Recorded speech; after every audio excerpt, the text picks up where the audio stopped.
Mr. Modi is coming again. Many around the world and in India believed in this. No doubt, the result clearly seems to be in Mr. Modi's favor. But there is something that seems even more extraordinary, and that is the likelihood of Mr. Modi becoming Prime Minister for the third time in a row. And that places him among some of the most influential, democratically chosen world leaders in history. So let's start with the Americans first. The Washington Post. It says, India's popular but polarizing leader Narendra Modi is extending his decade in power. Who is he? Well, Mr. Modi is the man the USA rolls out the red carpet to welcome, and for whom the US president hosts a state dinner, right?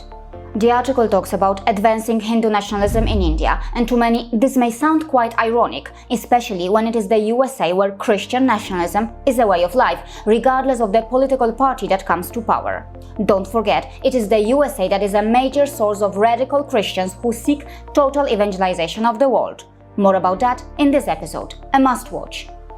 As expected, China doesn't want to admit to it as openly as it should, but it sees India as a major economic rival. China is concerned about India's economic rise, and it knows what India has achieved in the last 10 years. The article in the Global Times says, Modi's ambition to compete with Chinese manufacturing and improve India's business environment will be difficult to accomplish. It seems that the Chinese are hoping that since Modi has failed to secure an outright majority, it will be hard for the Prime Minister to push economic reform. Germany's DW's coverage to the election is quite important, as it must be pointed out that during the election season, tensions triggered between India and Germany because of the arrest of a politician in relation to corruption charges.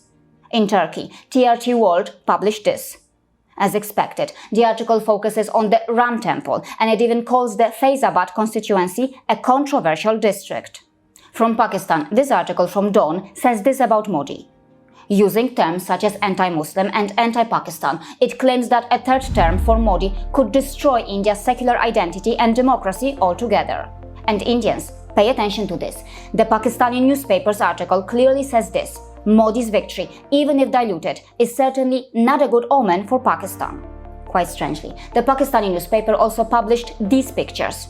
As reported, some people protesting in the POK against Modi's Indian election victory. Well, considering the crisis and the anti-Pakistan sentiment that this region is going through, many feel that this small protest is not genuine and could be staged. As far as the Western media coverage about Modi's third term is concerned, seeing all this, one can easily see that all this so-called neutral coverage isn't neutral at all.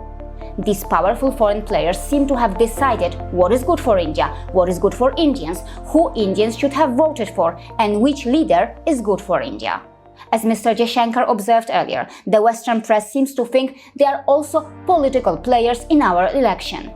And that is why what India needs is a government that provides stability for the next 5 years, a government that can reject the nefarious neo-colonization attempts by the powerful forces in the West.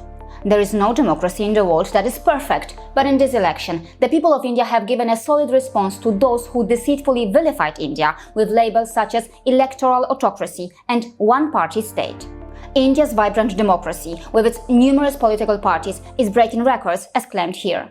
But the forces who wished to install a puppet government in India have not gone away. The power or ambitions of George Soros and others who are like him cannot be ignored.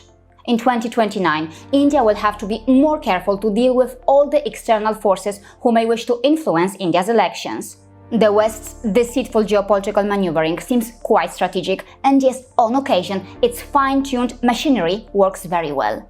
For example, on the one hand, the Western institutions and the Western criminal democracies come up with twisted global indexes or statements that deceitfully show how terrible India's democracy and situation is. This gives enough politically charged masala to many in India, creating a sort of political chaos in India. But then, very quietly, at times in parallel and very strategically, the Western nations or their officials praise India's democracy to balance things and to keep the relationship with the emerging economic superpower intact. For example, during the election in India, this is what John Kirby said. Not too many more vibrant democracies in the world than India. And we applaud the Indian people for exercising their ability to vote and to have a voice in their future government, and we wish them well.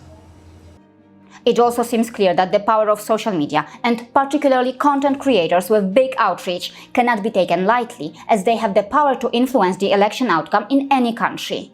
In particular, a Germany-based propagandist who has a track record of spreading fake content has been manufactured to become an overgrown influencer with a massive outreach thanks to the cheerleading by some Western and anti-India soft power assets. And let's not forget that Indians are communicating with their fellow Indians using social media platforms that are owned or controlled by foreigners or foreign entities. I would like to know, are those foreigners or foreign entities accountable enough to Indians? Are they transparent enough to Indians? If not, then why not?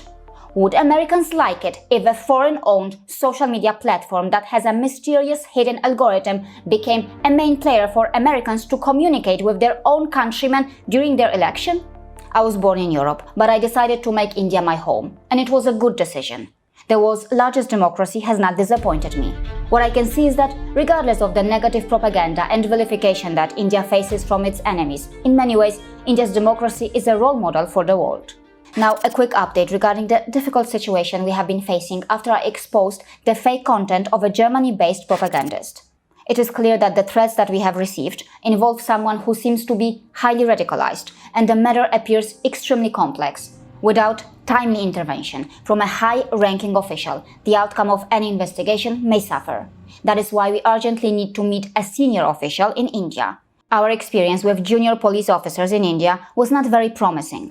There could be a reshuffle in terms of who leads some key ministries in India, so we have no choice but to wait patiently, and once things are settled and the new government is in place, we will visit those ministries and pursue this case further. See you again.